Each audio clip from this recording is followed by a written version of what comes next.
All right, we're live. So, today we're going to be talking about what happened at Treehouse. Evidently, they laid off a lot of people. And I actually had my affiliate contract terminated with them like last minute. I wasn't too happy with them about that, but now I kind of understand why. Because they dropped their affiliate program. So, evidently, there's some controversy around this event and basically just like how it had gone down is the issue that people have about it. Evidently, staff weren't notified. And you know what? Here's what we're going to do. There's an article that I read that updated me with all this information. We're going to go ahead and read that article. It was, I think he called himself Treehouse Insider. I don't know the name of this individual, but it's a Medium article. We'll run through it and I'll kind of share my opinion because I've had two companies that have done massive layoffs. As a software engineer in the startup world, and I've seen it done. I've seen coworkers just get axed. And there are some similarities to how they did it here, but we'll answer the big question. Should you still use Treehouse? Is it still valuable to you?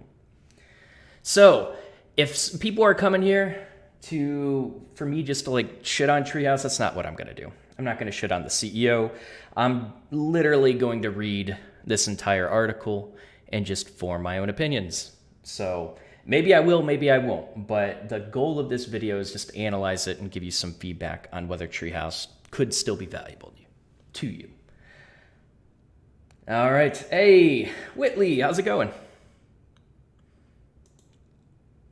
Hey, Clark, it's been a while. How you doing, buddy?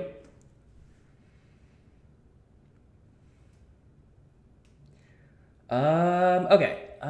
Welcome to everyone else. Let's go ahead and just dive right into it. Share screen. How do I get this to work? Is it this? Yo, there we go. No fancy background. Haven't set anything up. So, hey, John, how you doing? Hey, BR, how you doing? Welcome, everyone. All right, so let's dive in. Feel free to leave your opinions in the comments. We'll kind of just pause periodically to see what people are thinking. But yeah, should be able to see it. Let's dive in. So what happened to Treehouse? In September 2021, online coding school Treehouse laid off close to 90% of its staff without severance pay. Okay, this article is going to be good. I skimmed it. I actually didn't read the whole thing. So I guess it's kind of just a reaction video. I don't really do a lot of these, but I want to add a little bit more context. For those that don't know, I use Treehouse. Treehouse was a crucial part in me becoming a software engineer. I was making like $34,000 in Illinois as aquatics director, something similar to that. And then I just became a swim instructor and was just trying to kind of hop between homes, just trying to find cheaper rent and a place to live until I finally became a software engineer. So Treehouse and Full Stack Academy were two key crucial things in my life that helped me finally get that position. So for those that know me, I've advertised Treehouse a lot. I've never been sponsored, and then I eventually got an affiliate link, but you know me, I've been honest. I've always said Treehouse is really good for beginners, gets you like 60, 70% of the way there, but I thought it was still excellent. I've always recommended it, whether they paid me or not. So I've always recommended Treehouse, so I've always been a big fan. So I just want to share that context and the reason why I'm deciding to even cover this. Hey, Kyle, how's it going? Treehouse grad here. Welcome. Okay, let's dive in. So, as a Treehouse insider, I've received numerous questions about what happened from students, colleagues, and community partners. Honesty and transparency, created a doc, frequently asked questions regarding the layoffs. Do we care about this? And I'll link the article. The article actually should be in the description if you want to see it. So there are a lot of coding schools to choose from and a lot of companies to do business with, many of whom treat their employees ethically. I hope this list of questions and answers is useful to anyone considering doing business with Treehouse or its CEO, Ryan Carson, in the future. So yeah, doing business with the company because you feel like they're ethical or not is a thing, and it's become much more prominent. The problem is that these unethical stories that come out are usually emotion-filled and often hate-filled. And very often you see companies, because of one incident where there was one side of it that felt like they were completely mistreated, and you don't hear the other side of it. So I want you to keep that in mind. This is just one perspective.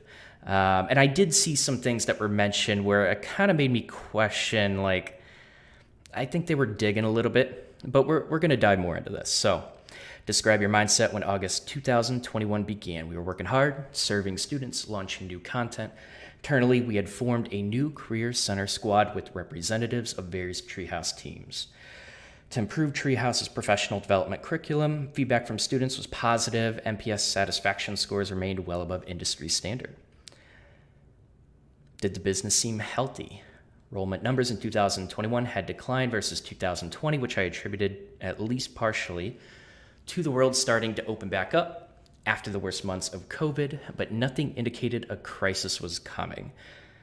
Hadn't Treehouse expanded recently? Treehouse added new hires across almost every department over the first half of 2021 under the leadership of the Chief Learning and Operations Officer. And I think I've had some words with this person. Is he the one that ran the affiliate program? I don't remember. We had also launched a new scholarship program in the spring of 2021 aimed at diversifying tech called Ubora. Yeah, I heard that kind of got discontinued, but someone just tweeted at me and said it was still going on. I'm not really sure what's happening with that. So, Treehouse bringing in new hires because business was booming, kind of just, it reminds me in my, where I grew up in the mills, a lot of people without college degrees would be making like $25 an hour, and they make tons more through overtime, right? And so they were able to buy really large houses, really nice cars, and it was fun.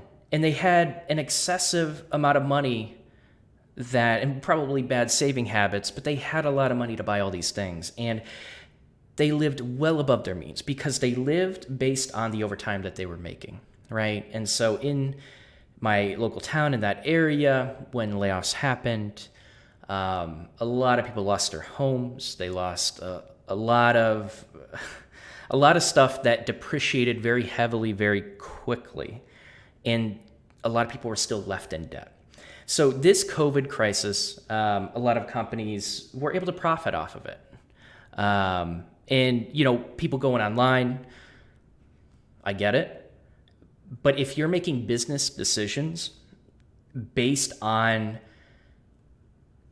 COVID bringing you more customers without understanding that it's going to be temporary, that's on you. That's a terrible decision. Why the hell were these new hires made? Like, I don't understand that. I feel like, to me, that would have been a very obvious thing, not to base your business and financial decisions off of something that's temporary. That sounds bad. Hey, Drac, how's it going? Shamik, how you doing? Samuel, I met Ryan Carson a few years ago. I had him over for a meeting at Google when I still worked there. He struck me as being a really genuine and all-around good guy.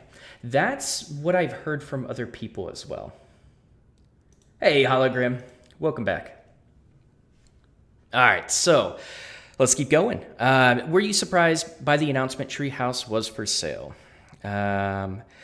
Very. I later learned this had been communicated in advance to department managers, but I had no idea. How is this news communicated? Treehouse CEO Ryan Carson posted a video on Slack on August 13 claiming that At our current trajectory, we were due to run out of cash by November 2020. That's more upfront than a lot of CEOs will be, to be honest. The video began with Ryan mentioning he wanted to move his family closer to the ocean and go sailing, which felt bizarre and irrelevant. But the impending company sale was framed as a positive change, allowing us to hire more employees and reach goals unavailable previously due to budgetary constraints. Okay, so he basically just wanted to sell the company and move on with his life, right? It sounds like he communicated that. So I had, it's very common for the CEO when you're having that meeting talking about financial, like how the company's financials are doing at startups. It's very common for the the accountant of the business to frame the stats to make the company look good, right? You don't want to scare people off. A lot of people have this idea that they look at the company as like a long-term future. They look at a company as security. That is one of the biggest mistakes you can ever make. It doesn't matter whether you're at a startup or at a much larger company. You should never, ever, ever feel secure at a company. You should feel secure in investing in yourself and investing in your skills. A lot of software engineers can get stuck on proprietary software. They go out of date and they realize that they're not as marketable as they thought they were because they haven't been keeping up.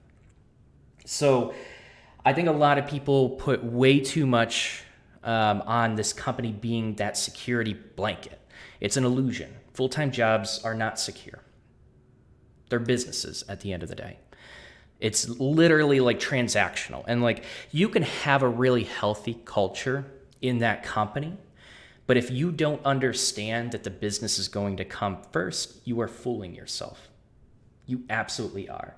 And I know a lot of people don't want to hear that because I've worked at companies, like you look at Joshua Fluke, this is kind of like Joshua Fluke talking, like it's not your family, it's a business. And he's right about that.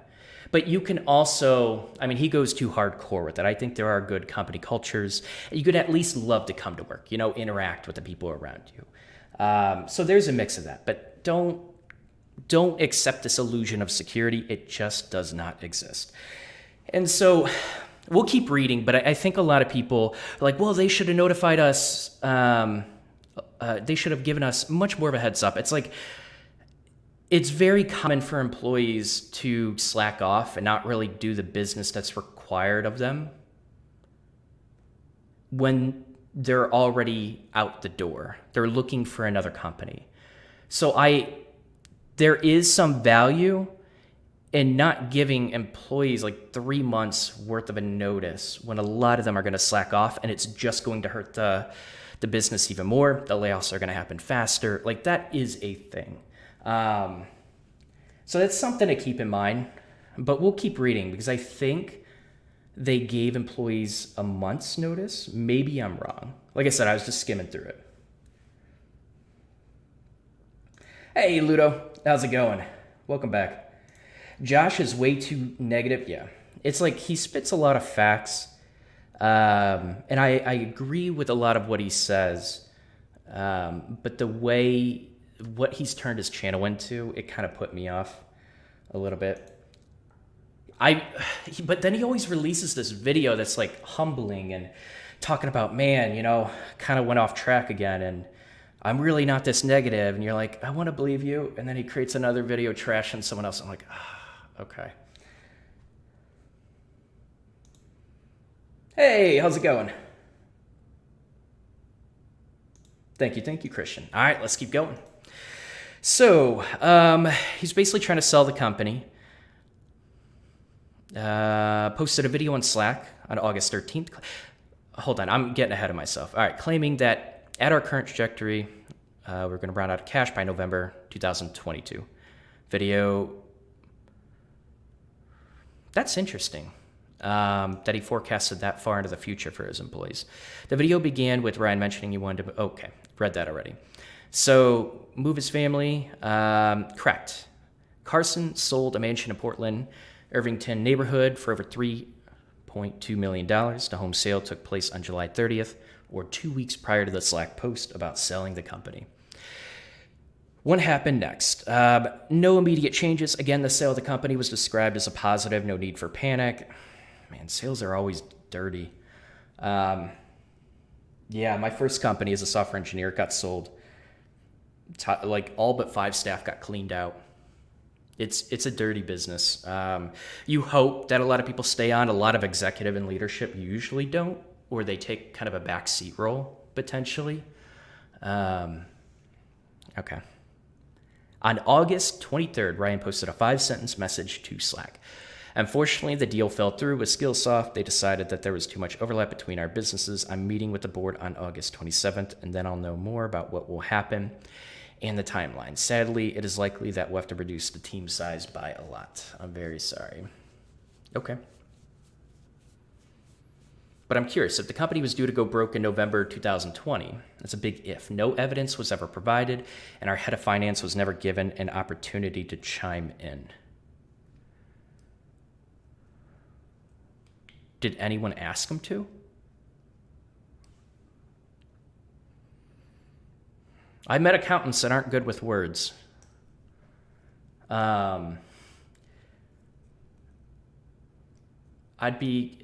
Is that really a problem? Did anyone actually ask him?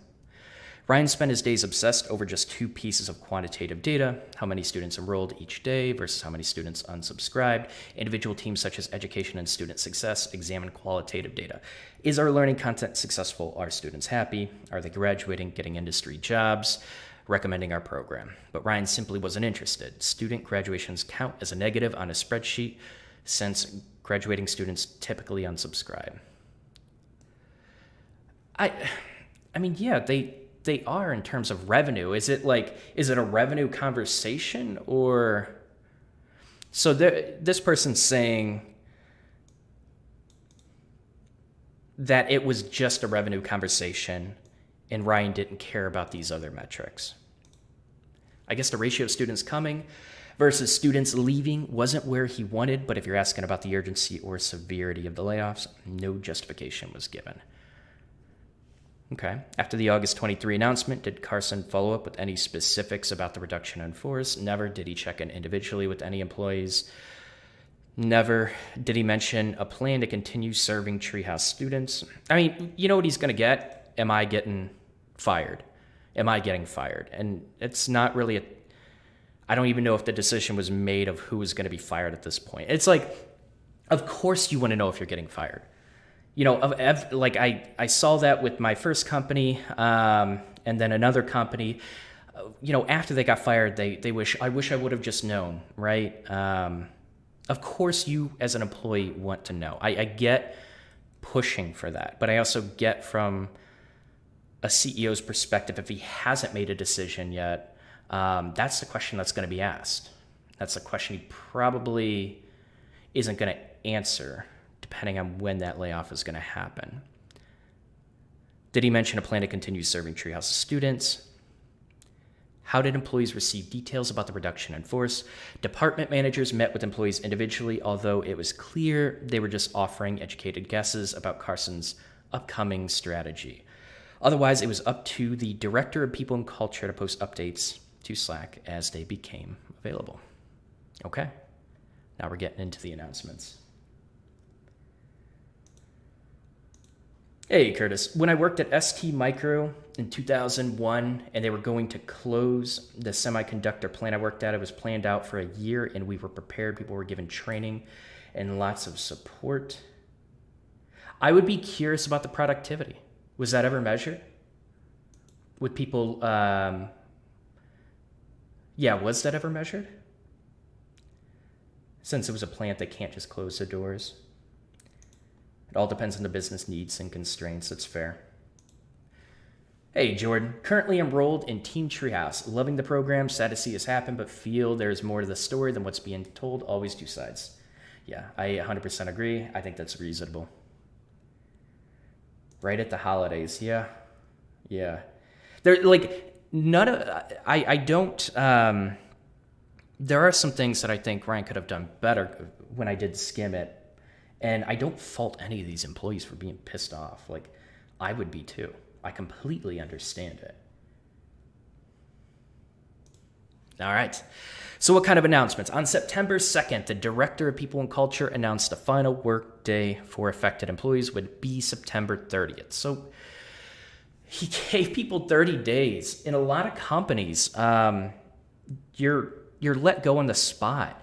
You have to worry about people taking personal information and holding the company hostage for it. And like, there are a lot of situations like that happen. That's why sometimes, especially larger companies, security badges are taken right away and security access is stripped right away. And it feels really shitty when it's happening, but I understand why companies do it. Because employees will take things that will completely burn the company. I understand. So to give people, that long, that's longer than my two experiences when all my coworkers got fired. The plan was to reduce Treehouse's 45-person staff to 5 full-time employees and a handful of part-time contractors. Wow, only 5. Okay. That's, I'm guessing like the contractors are teaching staff, potentially. Man, I wonder what it really takes to run Treehouse. I wonder if he ever thought that, I don't know, he was ever forced to cut it down to 5 only because of the financials, but is 5 enough? I guess you could look into previous hires. You could look into like archive web pages of like their career job postings, and just look at like dates each month of when they were hiring new employees and figure out like, you can kind of guess how many people were working in what different positions to figure out like how that business is being run.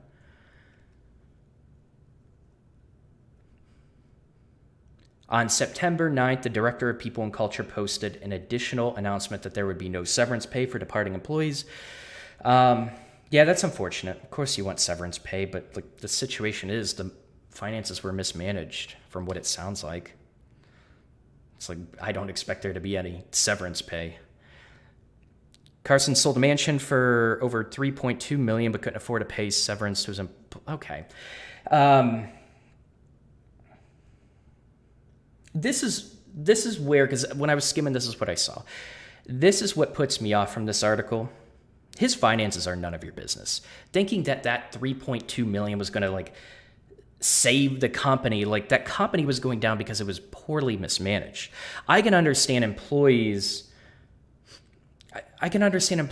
never wanting to work for him again, no matter what company he starts. I can understand him having a really bad reputation and no one wanting to work for Treehouse anymore. I get that. I would never want to work for Treehouse. Not if I was looking for some kind of long-term plan, unless I was looking at it like a stepping stone.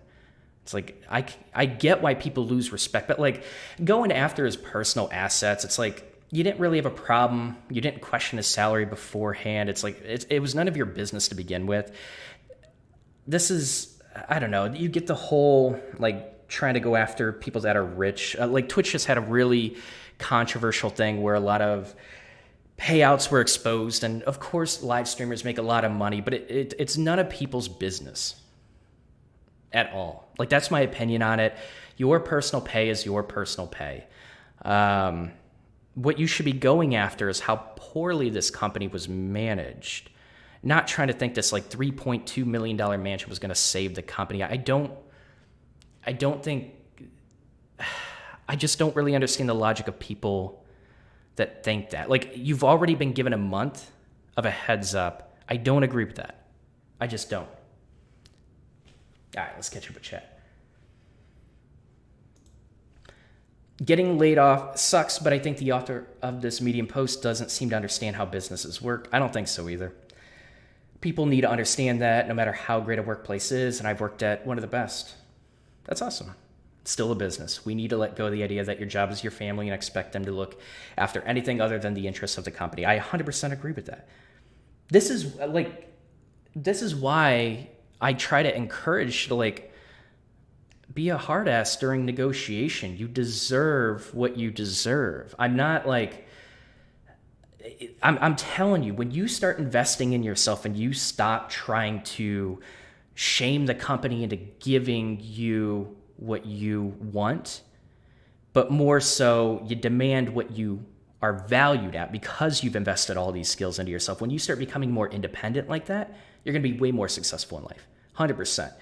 And this idea that like companies owe you anything, that's fine if you think that. That's not going to help you become very successful in life. That's not going to help you be marketable when you do get laid off or fired. You have to invest in yourself. You have to stop trying to force companies to give you all this money and 20 years of security. It's just not going to happen.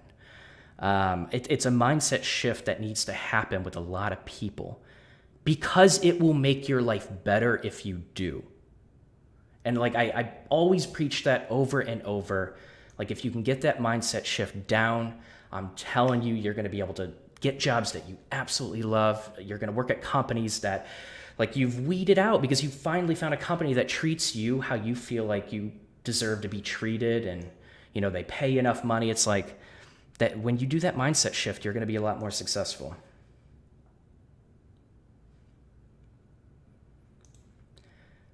Giving them a month means they trust them at least. That is true. I think, yeah. Also from what I recall, Joshua Fluke has an affiliate link in his videos to Treehouse. I suspect he will make a video about them closing down too. Maybe they just lied to me. They told me like the affiliate program shut down. Maybe they just kicked me out of it. I have no idea. But I couldn't find their affiliate page or anything like that, so I believe them. But I do think the program was shut down. Hey, Colin, you can definitely have a good product and a bad back office too. I definitely think the lessons are still worth doing. I'll be interested to see if this affects the lessons. Yes, and I'm definitely going to talk about that at the end. But that's a really good point. All right. So Carson didn't make these announcements himself. He should have. This is weak. I would have lost a lot of respect for him. The CEOs that did do this, the thing is, it's like there was one instance where like people were just mass emailed, and that's just weak. That's a weak leader. That leader should not be proud of himself. That is a really weak leader to not make those really hard announcements by himself. Like, don't delegate that kind of stuff when you're a startup. There's no reason for that. He deserves no respect if this was actually true. Based on his Instagram post from August and September of 2021, vacationing in New York City, moving to Connecticut, buying a boat and sailing. It sounds like he was just kind of like transitioning out, which he made clear from the beginning. It just didn't go through. None of these posts show him remotely troubled by his employee. Of course not. Like, is that his content? Does he just like complain about things on Instagram? He probably can't even go into a lot of details publicly. It's like, you have to understand, like, just because he found some happiness elsewhere doesn't mean he wasn't really stressed by this. I think he handled it poorly. But like going off of like one Instagram photo, like everyone posts Instagram photos of them like adventuring and being happy and all these like highlighted moments that have nothing to do with reality, right? I don't know. This author's reaching at this point.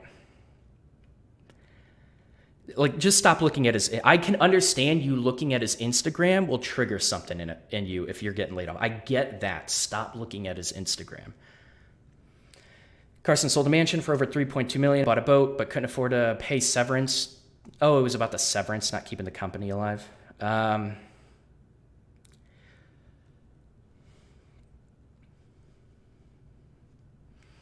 It's still his personal money. I don't know. We're gonna get into that.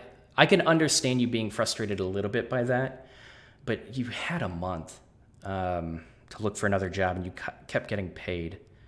I don't know. I don't think he owed you that $3.2 million from his personal finances. I can't get behind that.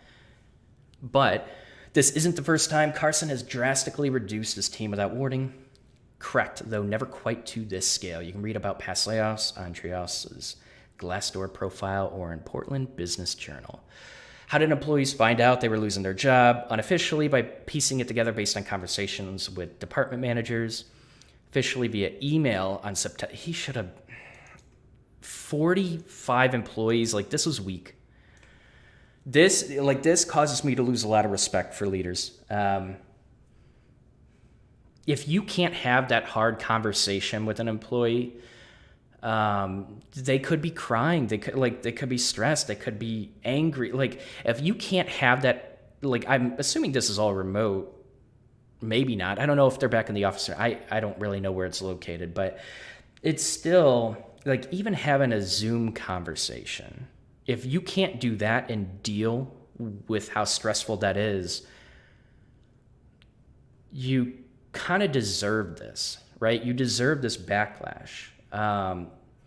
Because think about how stressful and life-changing losing your job actually is. If you can't deal with a little bit of stress to address this and talk individually with employees, this is where I kind of, I don't know. I guess I agree with the author a little bit, because I've seen it happen, and I've seen, I've let employees that did get laid off vent to me. I understood their frustrations because they were fired by email, or they were in a meeting.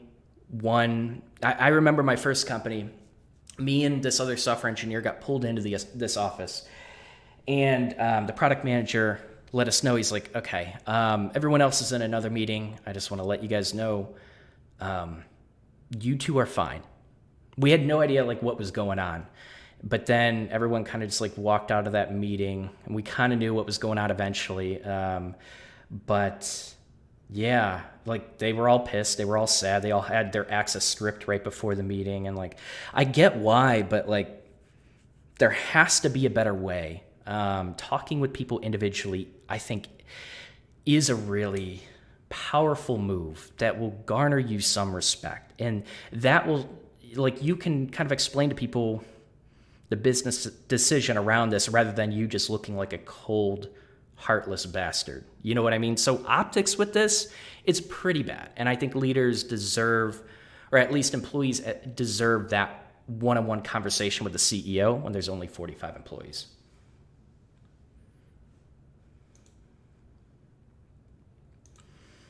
The author sounds a bit naive. I wonder if this author was affected negatively in any way.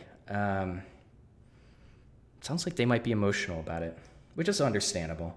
But yeah, naive would be a pretty accurate word. Even Joshua's last video has a discount link to Treehouse. Maybe it's not an affiliate link, but just informational. He might still have the links up. YouTube has a really crappy mass update feature. I don't know if he uses something like TubeBuddy. I've used TubeBuddy to do massive updates, but he has a lot of videos. I don't know if he cares to change it. You could still have the link up and it'll still link to Treehouse, but whether he's earning that income or not is a different story. Try to find more information. I'm curious if they do have their affiliate program up. I doubt it, though.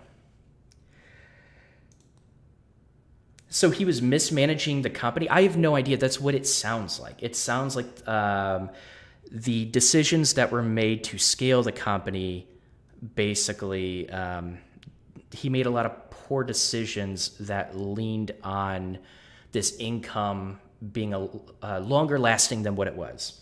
Maybe he expected the pandemic to last longer than what it was. I don't know. But yeah, I personally feel like the business decisions around the finances were bad decisions. I don't 100% know, because I don't have more information on it. That's just what it feels like. So when I say it feels like he's mismanaging the company, that's what I'm getting at. I like their content quite a bit. I do too. Day and I do too. During stressful times, sometimes desperate, bad decisions are made. Yes, that's true. But if you're talking about leadership in the company, it's I don't know. As a CEO, everything's on you. Everything. If you can't own that, if you can't hold yourself accountable for that, I'm not saying he didn't, but everything is on you. Everything is your fault. It absolutely is. These lives that, I talk about businesses being businesses, but it's to teach people to be independent, financially independent, invest in themselves, because they're going to be more successful.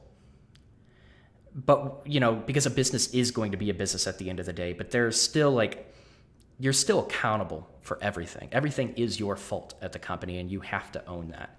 So no matter All the small details, they don't matter. All of this is Ryan's fault. All of it. That's just the blame that you take as a CEO. It's a hard decision. It's a really hard decision. All right, let's keep going. Did Carson ever check back in with the company? On Monday, September 13th, a document was anonymously shared on both Twitter and LinkedIn, listing the names of employees impacted by the layoffs. We're not going to get into that. In response, Carson forced his director of people and culture to post a Slack message condemning the list. Underneath this condemnation, Carson offered to connect impacted employees with CEOs of other companies. That's a good move. 4 days later, he posted a follow-up underneath noting that only 2 employees had sent DMs in response. That's interesting. An employee's post underneath Carson asking whether there was any plan in place to support existing students went unanswered. It sounds like it's just not something he cared about. I don't know. It just feels like he's going to let this company go into the ground. I don't know that for sure, but that's what it feels like. Any other contact from Carson after September 13th? Nope. Carson was quoted in saying he later reached out privately to those affected. Nonsense. How do you know that? Maybe he did, maybe he didn't. I don't know. In the same article, Carson states, a change in Google's search algorithm in August of 2020 reduced our organic traffic by 40%. Wow, that's huge. Okay, that's going to hurt. First, according to documentation, there was no algorithmic change in August of 2000. I mean, first of all, this is just, you hear about like Google's algorithm being biased and websites, like even if you like share one political view that Google doesn't like, you hear stories about like the traffic and you see data showing that like maybe it was deranked in search.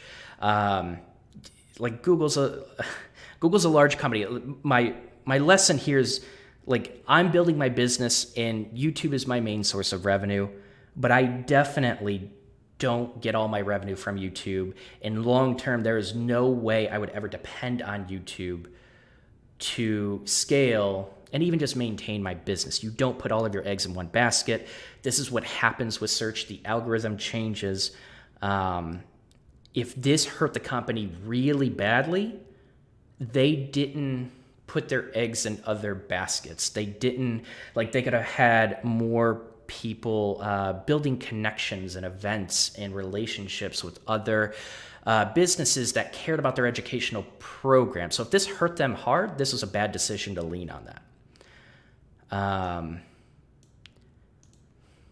But I didn't read the article, so I don't know if he was saying, man, this 40% is the reason why we have to do these layoffs. I don't know if he ever made a statement like that, but never, ever depend on one single thing to build your business. It's horrible. First, according to documentation, there was no algorithm changing in August of 2020, although one occurred in December of 2020. Second, the August 13th announcement that the company was for sale never mentioned Google's algorithm as a catalyst. Oh, okay. Guess he didn't say that. Third, as pointed out on Twitter, changing Google's algorithm should impact all tech schools. No, not necessarily. I don't agree with that. The algorithm is so complex. Yet, according to GeekWire, U.S. education tech startups raised a record $2.2 billion in 2020, and Treehouse competitor Open Sesame raised $50 million in new funding in mid-2021. So the majority of Treehouse's employees were never contacted individually. Again, I made my stance clear with that. That was pathetic. I was very weak of them. I would personally lose respect for him for that. Never thanked for their service to Treehouse students and never offered severance. Yeah, the severance thing, I can't get behind that. But these two things, 100% agree with that. Correct. Although some were offered an opportunity to stay on as part-time contractors for an absurdly reduced rate. Oh, that's got to hit hard. Treehouse's excellent production staff were offered something like minimum wage.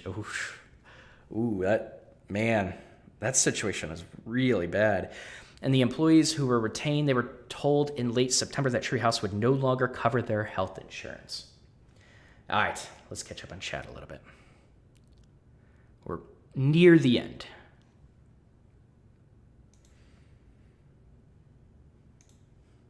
Hey, Kyle. I'm emotional about it. I just got done talking Treehouse up to someone trying to decide what they should do, but now I feel like I should go and let them know the drama. Yeah, maybe they care about the drama, maybe they don't. We'll talk about that. I want to talk about whether I think it's still valuable to you. Because at the end of the day, I mean, if you are someone that looks at this story, I highly recommend, like, you understand that this is a one-sided perspective, and it's valid, right? This is a valid perspective that this person is sharing, but there are always two sides. Doesn't mean you discredit all of this. It just means you take it with a grain of salt, just like anything else. As long as the content sticks around in some form or other with roughly the same price point, updated content would be okay, but probably won't happen. That's what I'm worried about, is the frequency of updates to the content. Like, Treehouse has already started building up a reputation, at least in my community, of people sharing this. It's like some of their content's outdated a little bit. They try to keep it up to date, but, like, man, React was like pushed to the side for so long. People were upset by that. I feel like they already had an issue with keeping up with the content before this happened.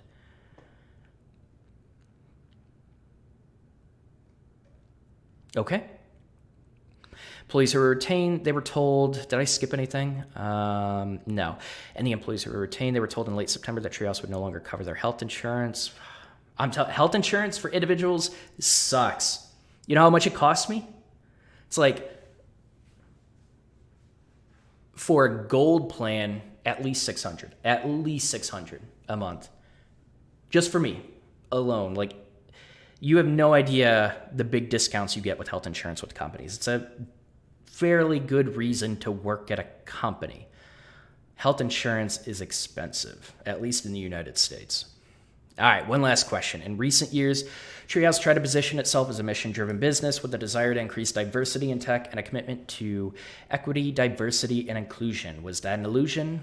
Not at all. Treehouse employees believed wholeheartedly in this mission, and this belief impacted every decision we made. So that's kind of cool to hear, because in 2020, you saw a lot of companies just like posting a black square on Instagram, but they didn't really like, it just felt like a marketing technique.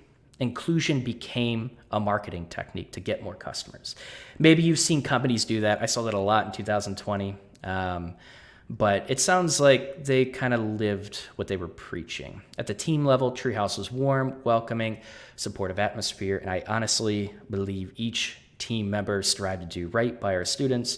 Did this belief reach the top of the company? Readers can make their own judgments based on what's written here. Hey, well, first of all, we'll look at the comments, but first of all, seriously, thank you so much for posting this. This is huge. I mean, it's a big story. It really is. All right, there's a little bit more. After 17 days of total silence, Carson did post one last message saying goodbye. I want to thank everyone. You should have done that individually. That was pathetic.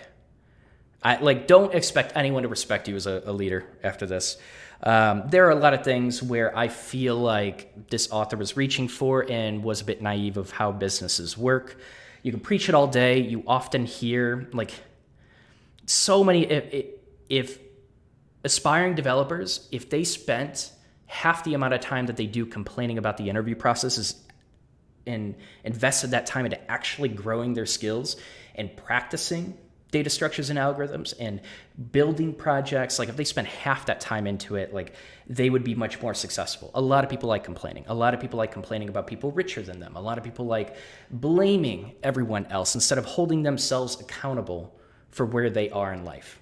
A lot of people choose to be victims and they blame the rich. They blame people that are more successful, that have figured it out.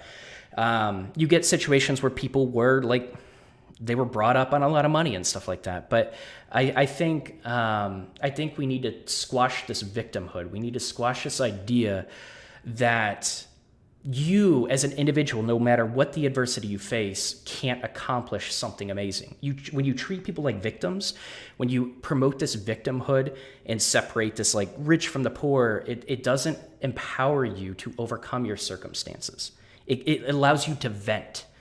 And I think like one big message from this article is it kind of felt like a rich versus poor argument. And that doesn't empower people. That doesn't show them how intelligent, how powerful they actually are and how much of an impact they can have in life. It kind of just says, well, you know, this person should have gave up their money to help us just a little bit more. I don't know. It's hard to get behind some of what this author is preaching, but looking at this The CEO did handle this poorly. I don't know if he was too stressed out or couldn't handle it, but that is your job. It sounds like Ryan really didn't hold himself accountable or have the tough, hard conversations face to face that people wanted, right? Those are not easy conversations, and a lot of CEOs dodge this, and I think that's very weak and pathetic of them. So I'm just virtue signaling right now as well. These are just my opinions. So this article's valid. I hope people see it and kind of form their own opinions, but honestly, what do you guys think of it?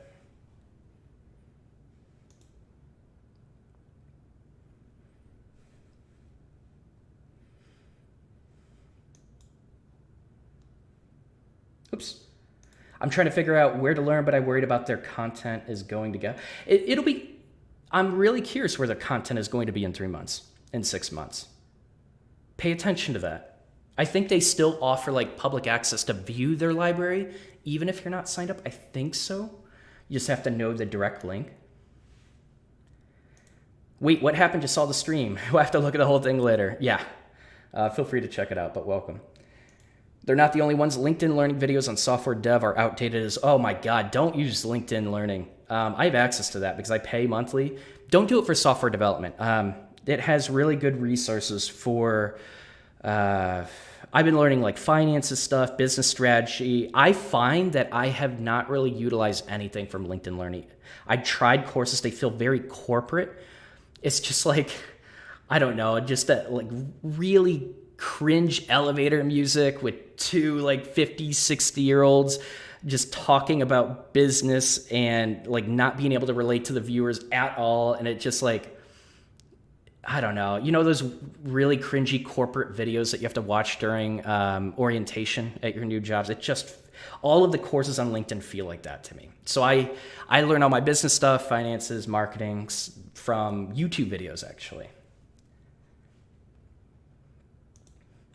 Thanks for the analysis, Don. Very fair take on it, in my opinion. Appreciate that, Ludo. I'm sure, but I was paying $200 a month for depreciated content where I had to go myself and find out a different way to do the project or find the up-to-date NPM package equivalent. Yep, I've heard stories about that too, Kyle. Like they definitely did have issues, at least from what I've heard, of a lot of their content being outdated and things were broken. I remember experiencing that a long time ago as well. I figured it was just because they were a newer platform. Hey, Jeremy, it's possible to acknowledge that many people have a lot of headwinds to their success without making them victims. I do think sometimes it's a hard line to walk, though.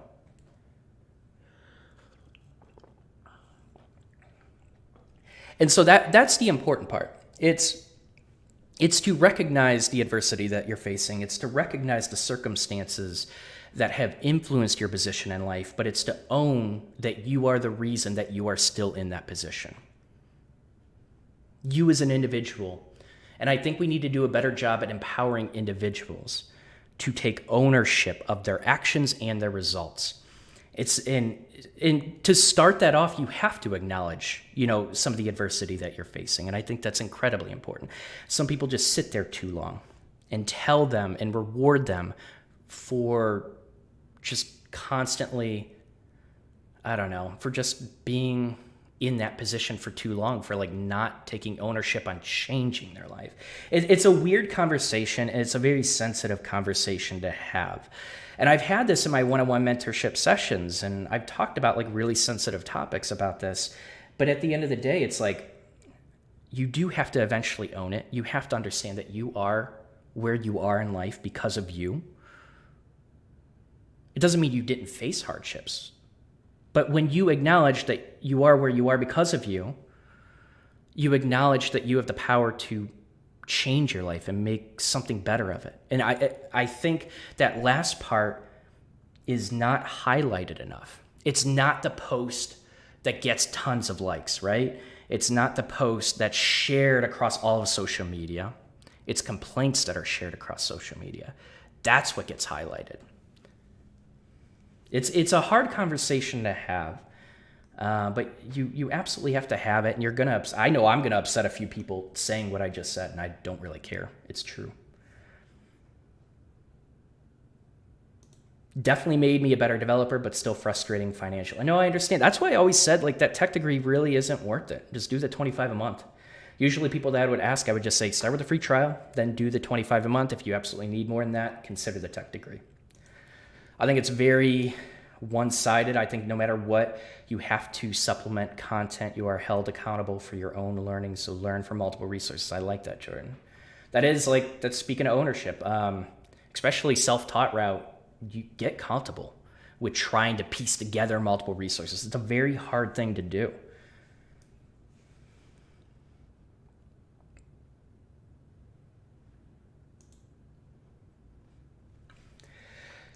Do you do freelance work? I want to start freelancing after my boot camp. I do not, no. I'm probably going to pick up a couple projects in the future, but they're from people I know very well. I don't really want to have this like long drawn out contract designed, and I don't like feel fulfilled with freelancing work and building stuff for other people. I'm kind of doing it as a favor more so than anything, but I'm probably going to push content heavily. We can bring on a freelancer that's successful if you guys want tips with that. Feel free to send them my way too. Hey, Scott. Thanks for the content. I found your channel a few weeks ago. I'm trying to figure out which course to take to learn. Well, hey, welcome, Scott. I have tons of reviews on courses. Hopefully you find one. I have one coming up that I think a lot of people are going to like. That'll be launched this Monday. I was considering Treehouse and New Camp. I was leaning more towards Treehouse, but now I'm not sure. Well, it's like, given enough time after this incident, then the content might be becoming a little less relevant and less maintained, potentially. Not necessarily. So if Treehouse is pretty much still what it was if you're just accessing the content that's already been created. So if you're a beginner and you want to learn a lot of content, maybe we should talk about whether Treehouse is for you, if people should consider it. I don't care about the drama. I just want the content course that will help me get the best job in the industry. I can understand that. You can't control your headwinds or the adversity you will face. You can control how you adapt and respond to it. Jeremy, that's a really great way to word it. 100% agree with you on that one. I agree. It's tough to be a leader when things go wrong. That's when you see what metal people really have. And that's really what came out with this situation with Ryan. I 100% agree with that, Curtis. I hope the CEO learns from this and toughens up. I hope he does too. I'm really curious what went on in his head during all of this. What's still going on in his head? Maybe he should speak up. He doesn't have to. I don't know if he owes anyone or not, but I think it would benefit him to acknowledge certain things. And if he disagrees with some perspectives, maybe giving people a little time to like deal with the situation is showing them respect. But eventually, I hope he does have a very humble response to this. I think people would really appreciate it because like for, someone like me, I have constantly promoted Treehouse. I heard good things about like how Ryan treats his employees and the environment at Treehouse. Like I love Treehouse. Like the whole culture just made me feel good. It made me feel good to recommend them. And I think a lot of people are kind of just hurt because they've lost a lot of respect for Ryan. When you lose a lot of respect for the leadership of a program, it's like when you've been recommending them for so long, it almost feels like you're kind of backstabbed, Because a lot of people really did believe in Treehouse's mission. Do you have any reviews on data science boot camps? I'm already in one, but I'm curious if I made the right choice. I do not, Curtis. I tend to stay away from data science just because it's off topic. I'm trying just to stick to web development. Before I moved, I had Treehouse access with my library card. The library had a subscription to it. That's really cool. What's coming out on Monday? You will see, Kyle. You will see. All right, let's wrap this up. So should you still learn at Treehouse? Should you still use it, right?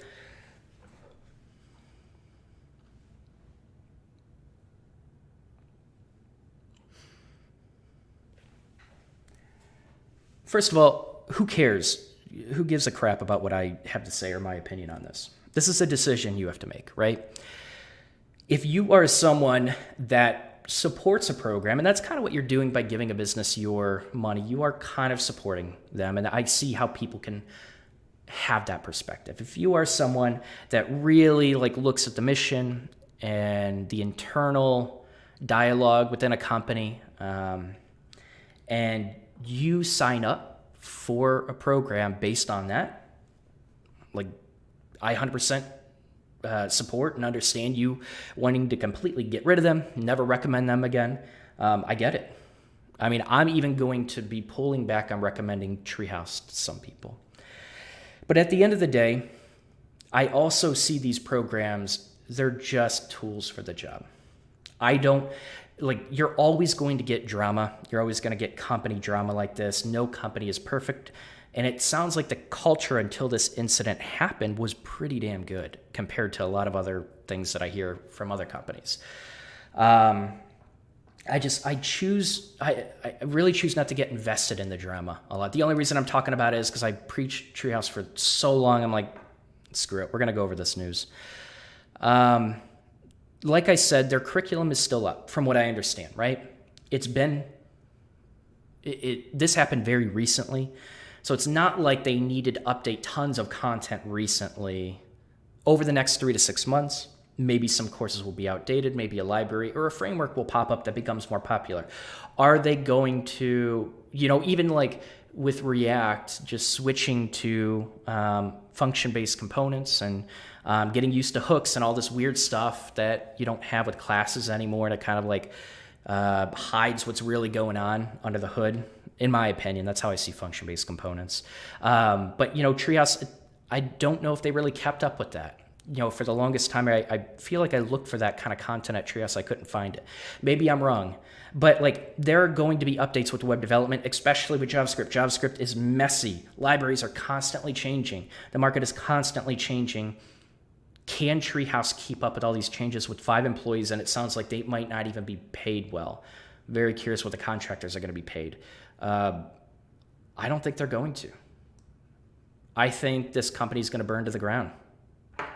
Not literally. I want to be very clear. I'm not promoting that literally. I mean, they will eventually just not be a company anymore. I just with the financials and how they were managed before, I just can't see it thriving ever again without new leadership. So, yeah, I don't know, 3 to 6 months, probably not. I think it's going to be outdated content.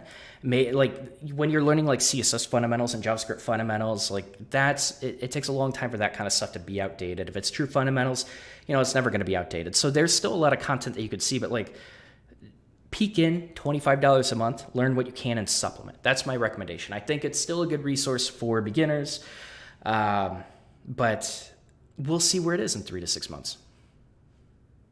That's my opinion on it. I don't, if you're just looking for a good resource for beginners, I would still consider it. It's a tool. It's a tool that's part of your toolkit.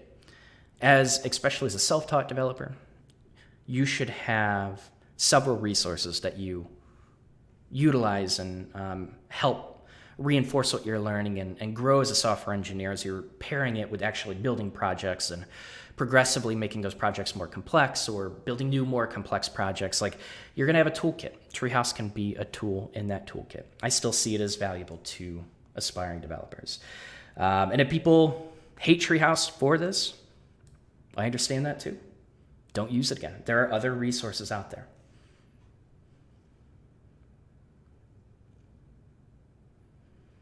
Yes, with a grain of salt. Exactly.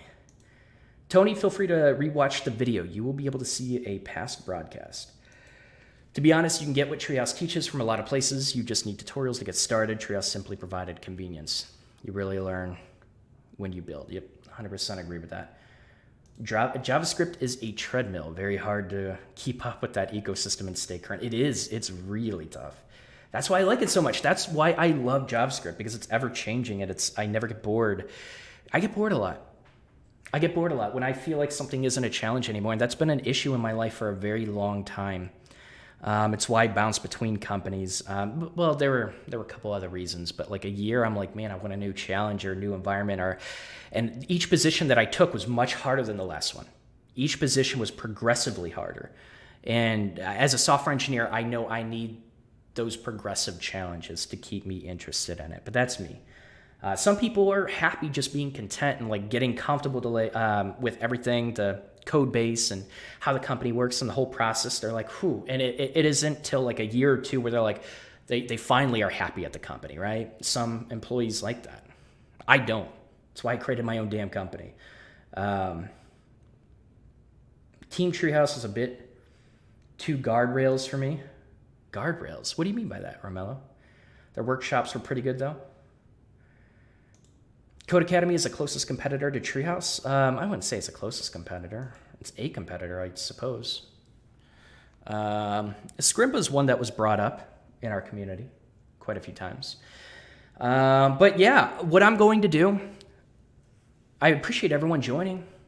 Got 40 viewers, so apparently people like this kind of content. I think a lot of people knew about Treehouse, right? And it's hardly the only resource out there. So for my future content, like I'm looking for other resources. I'm looking for other paid resources that don't charge you $5,000, $10,000, $20,000 for a coding bootcamp, right? I want to start promoting more resources that help aspiring developers that don't have the money to dump into it or are smart enough not to go into debt for those coding bootcamps. I want to start looking at those resources. So continue recommending them. I'm going to try to ramp up the amount of podcast episodes I do, and hopefully we can cover more resources and give more advice that helps self-taught developers. That's going to be my goal over the next few months. All right, that's it. Everyone, thank you so much. I appreciate all of you. Seriously, I do appreciate all of you for being here. And hopefully this was helpful. And if you want to check out this article, it'll be in the description below. Yeah, hope this helps. Hope this was fun. Take care, everyone. Good luck on all of your projects. And happy coding, everyone. See ya. Where did I put this tab? There it is. All right, see ya.